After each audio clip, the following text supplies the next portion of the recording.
संसद में शनिवार शाम को हुए पीएम मोदी के भाषण का इंतजार राजनीतिक गलियारों में बेसब्री से था। हर कोई जानना चाहता था कि पीएम मोदी राहुल, प्रियंका और अन्य विपक्षी सांसदों के उठाए विषयों पर क्या जवाब देंगे। लेकिन संविधान पर बहस के दौरान प्रधानमंत्री नरेंद्र मोदी ने नेहरू गांधी परिवार के 4 पीढ़ी को जब एक साथ निशाने पर लिया तो चर्चा दूसरी ही चल पड़ी। मोदी ने इस दौरान पंडित नेहरू से लेकर राहुल गांधी तक पर बयानों के तीर चलाए।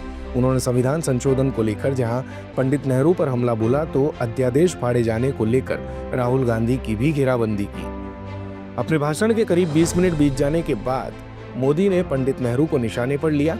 उन्होंने कहा कि पंडित नेहरू का अपना संविधान चलता था और वे अपने तरीके से काम करते थे। उन्होंने सभी मुख्यमंत्रियों को पत्र लिखकर कहा था कि अगर संविधान बदलने की जरूरत पड़ेगी तो इसे बदला जाएगा।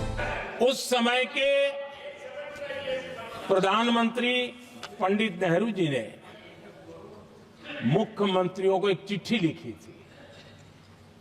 उस चिट्ठी में उन्होंने लिखा था, नेहरू जी लिखते हैं, अगर संविधान हमारे, आगे नेहरू जी लिखते हैं, अगर संविधान हमारे रास्ते के बीच में आ जाए, ये नेहरू जी लिख रहे हैं, अगर संविधान हमारे रास्ते के बीच में आ जाए, आगे नेहरू जी कह रहे हैं, तो हर हाल में संविधान में परिवर्तन करना चाहिए। ये नेहरू जी ने मुख्यमंत्रियों को चिट्ठी लिखी। मोदी ने संविधान में हुए पहले संशोधन का भी जिक्र किया। उन्होंने कहा कि पंडित नेहरू आरक्षण के विरोध में थे और उन्होंने इसको लेकर कई लंबी लंबी चिट्ठियां लिखी थी। आरक्षण के विरोध में लंबी लंबी चिट्ठियां स्वयं नेहरू जी ने लिखी है, मुख्यमंत्रियों को लिखी है। इतना ही नहीं, सदन में आरक्षण के खिलाफ लंबे लंबे भाषण इन लोगों ने किए हैं। पीएम मोदी ने यह भी कहा कि जब सरदार पटेल को पीएम बनाने का प्रस्ताव पास किया गया था तब नेहरू पीएम कैसे बन गए। नेहरू जी के साथ एक भी कमेटी नहीं थी, नॉट अ सिंगल। संविधान के तहत सरदार साहब ही देश के प्रधानमंत्री बनते हैं, लेकिन लोकतंत्र में श्रद्धा नहीं, खुद के संविधान पर विश्वास नहीं, खुद के ही संविधान को स्वीकारना नहीं, और सरदार साहब देश के प्रधानमंत्री नहीं बन सके और ये बैठ गए। जो लोग अपनी पार्टी के संविधान को, जो लोग अपनी पार्टी के संविधान को नहीं मानते, वो कैसे देश के संविधान को स्वीकार कर सकते हैं। इसके बाद पीएम मोदी ने इंदिरा गांधी पर भी हमला बोला। पीएम ने कहा कि 1971 में इंदिरा ने संविधान में संशोधन करके खुद को मजबूत कर लिया। मोदी ने कहा कि जब जब दुनिया में लोकतंत्र की चर्चा होगी तब तब आपातकाल का भी जिक्र किया जाएगा। आपातकाल लाकर इंदिरा ने खुद की सत्ता बचाई और देश को जेल में तब्दील कर दिया। इंदिरा ने ऐसे कानून बनाए जिससे पीएम पर मुकदमा भी दर्ज न हो सके। तो उन्होंने गुस्से में आकर के देश पर इमरजेंसी थोप दी, आपातकाल लगा दिया अपनी कुर्सी बचाने के लिए। और उसके बाद इतना ही नहीं, उन्होंने इमरजेंसी तो लगाई, संविधान का दुरुपयोग तो किया ही किया, भारत के लोकतंत्र का गला तो घोंट ही दिया। लेकिन 1975 में 39वां संशोधन किया और उसमें उन्होंने क्या किया, राष्ट्रपति, उपराष्ट्रपति, प्रधानमंत्री, अध्यक्ष, इनके चुनाव के खिलाफ कोई कोर्ट में जा ही नहीं सकता है, ऐसा उन्होंने, और वो भी रिट्रोस्पेक्टिव किया। नरेंद्र मोदी राजीव गांधी पर भी खूब बोले। उन्होंने कहा कि जो खून मां के मुंह लगा था उसे बेटे ने भी बरकरार रखा। राजीव गांधी के वक्त देश में महिलाओं के अधिकार को कुचला गया, ओबीसी आरक्षण का विरोध किया गया। उस वक्त अगर आरक्षण लागू हुआ होता तो देश में आज कई ओबीसी अफसर होते। राजीव गांधी जी प्रधानमंत्री बने, उन्होंने संविधान को एक और गंभीर झटका दे दिया।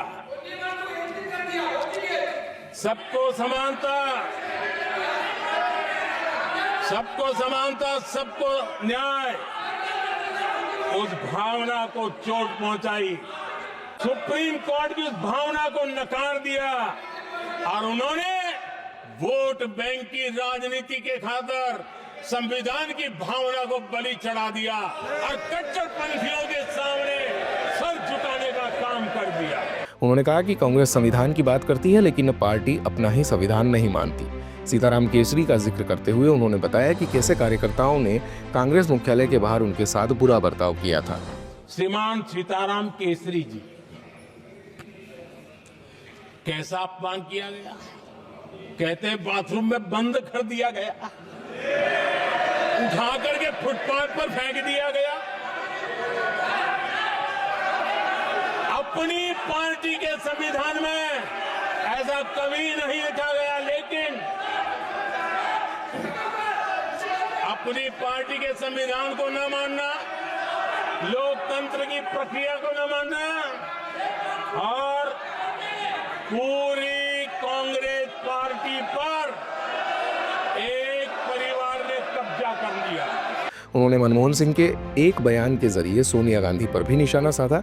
ये मनमोहन सिंह जी ने कहा है, जो एक किताब में लिखा गया है, मुझे यह स्वीकार करना होगा कि पार्टी अध्यक्ष सत्ता का केंद्र है, सरकार पार्टी के प्रति जवाबदेह है, लेकिन इन्होंने तो प्रधानमंत्री के ऊपर एक गैर संवैधानिक और जिसने कोई शपथ भी नहीं लिया था, नेशनल एडवाइजरी काउंसिल पीएमओ के भी ऊपर बैठा दिया,